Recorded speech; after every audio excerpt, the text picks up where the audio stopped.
Welcome back, fam. Coming to you live from the mountains near Breckenridge. And today I want to talk about loneliness, how to deal with loneliness, and how to use your aloneness to your advantage. Now, I'm staying up in this Breck house for another week by myself and settling back into, just a lone journey, a lot of solitude right now. This is something I've dealt with my whole life. I spent over a year tragically lonely, and even with the wrong people, I feel alone. Walking through the streets of Denver, I can feel alone.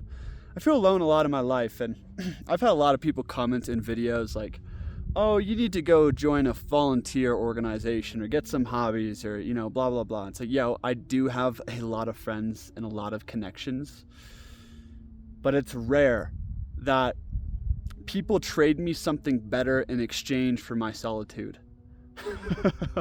Friedrich Nietzsche once said something along those lines, but even when I'm with people, I feel the need to often retreat because it's vain, it's superficial, or they're just not meeting me on the level that I need to be met.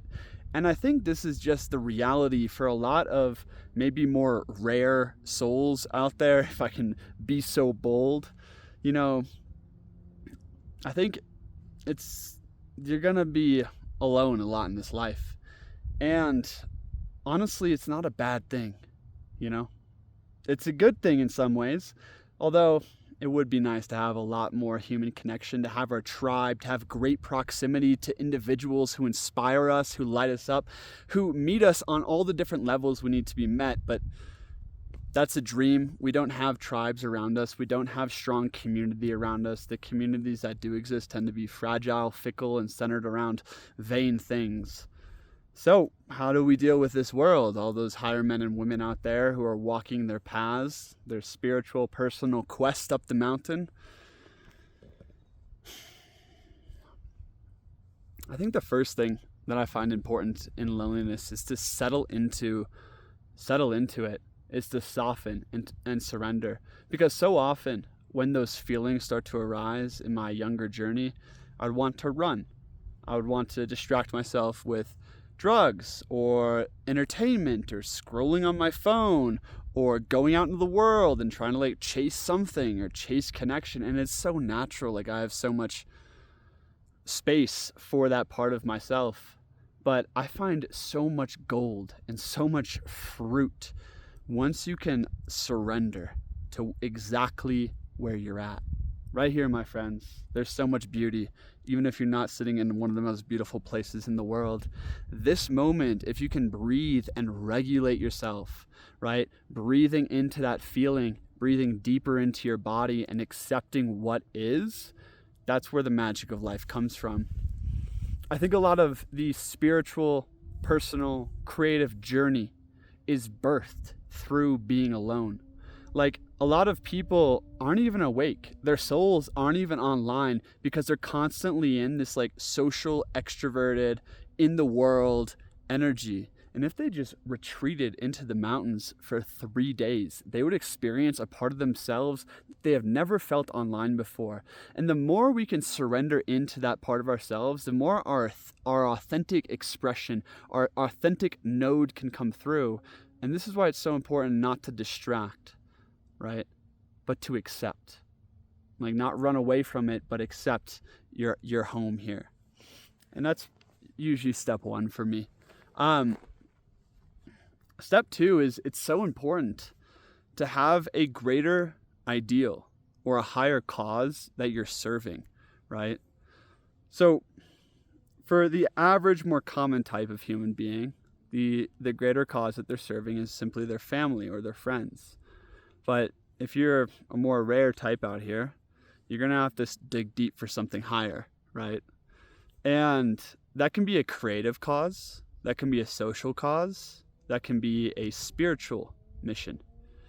And in my loneliness, I like to have a project, right? Whether that's creating content like this, writing, a great project of vitality in general. It's the opportunity to hike a mountain with my own thoughts, to train hard, to write, to create, use that loneliness, use that intensity to birth something. I find it so fascinating that Friedrich Nietzsche wrote Thus Spoke Zarathustra after being rejected in his proposal for marriage. He proposed to a girl, he was rejected. He probably took that heartbreak and took that acceptance of, wow, I'm going to be a lonely soldier my whole fucking life. And he took that into the mountains, right? And he was hiking these extended long distances in the mountains. And in 10 days, he wrote Thus Spoke Zarathustra, or book one of it. One of the most inspired, like spiritually alive philosophical texts ever written. And it just shows you that like you can use your suffering and use your loneliness to your advantage. In fact, Nikola Tesla, one of the greatest inventors of all time, said, be alone. That's where great ideas come from, right? That's where the inventor is born. You must be alone. In fact, every great philosopher, artist, inventor, like most men of substance spend a lot of time alone. And I was even experiencing this like on a family trip. Like I went and camped away from everyone. I had a night by myself because it's so important to me. I feel so much more depth and profound like emotion and ideas and soulfulness when I have my space. And then I can pick and choose like what kind of interactions I go into.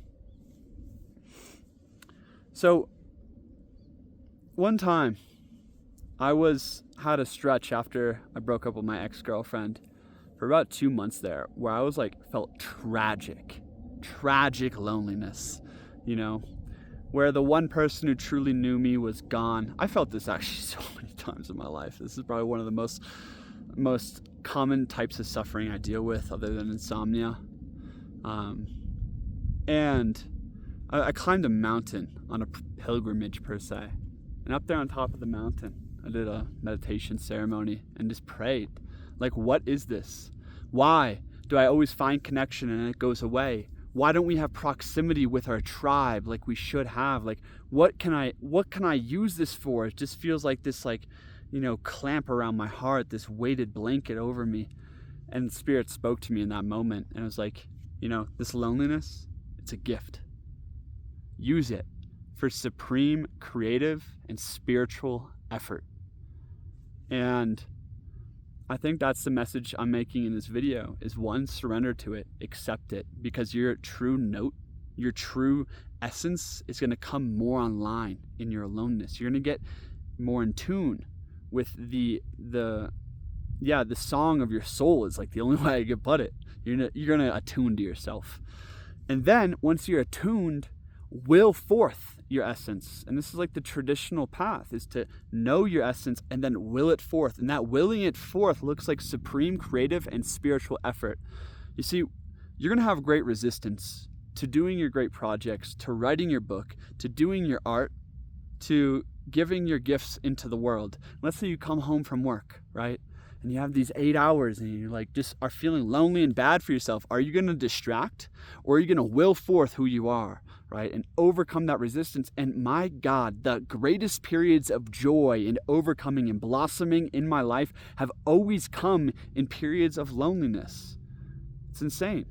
It's like you find something that you can't touch when you're in the world. You find some spiritual essence that you bring forth, and in bringing it forth, you are overwhelmed with the profound. You are overwhelmed with joy.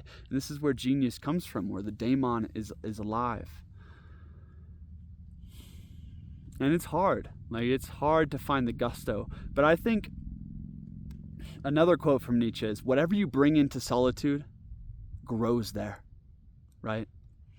You can come into your loneliness. You can come into your solitude with feeling sorry for yourself, pitying yourself, And I understand that. I've been there fucking 1,000 times, right? Oh, I don't want to be here. And it's going to be a tragic time for you. It's not going to be. Honestly, people say solitude is productive. I think it's only productive 5% of the time. And it's productive when you can show up to it, right? It's only productive for 5% of people. It's productive because whatever you bring into it, it's going to grow there, right? So bring in your courage. Bring in vision. Bring in surrender and attunement, right? Bring in your best self and realize it's going to be hard, but it's going to be fucking beautiful. if you can accept that experience and rise to the occasion. Thanks for watching. It's a little pep talk for myself too. A week. Like, I ever spent a day totally alone? You could spend a week alone. It's crazy. If you have the opportunity to do it. I know a lot of people work jobs and, gotta do the things to make life keep going. But I think even around people, even in your daily job, a lot of people do feel loneliness. Use it. Just want to add in here some practical steps I forgot to mention. Number one, have a good book that you enjoy reading. If you are lonely and alone, like, sit with the greats or have a story that's inspiring to you. I often love to listen to audiobooks or podcasts and take long walks, and it's so inspiring and fulfilling. Here comes the rain. The other thing is to train hard and create. Like, choose some kind of expression or create a project or art you want to pour yourself into, because time just flies by and you find that flow state, you find that genius. And the third thing I want to say here is that joyfulness is a choice. Okay, happiness is an inward power of the soul. And I choose to be joyful, even in the rain. Thanks for being here. I'm Christian. If you want to talk to me one-on-one, join the Men's Academy, find other men like you, and solve this universal problem, like find some comrades. There's a link below. Highly encourage you to join. A lot of men are finding brothers in there, are doing the work in there, are finally finding, space to discuss philosophy and grow mentally, physically, spiritually. That's you. Can't wait to have you. If not, I'll see you at the next video. Thanks for being along for this journey. Peace.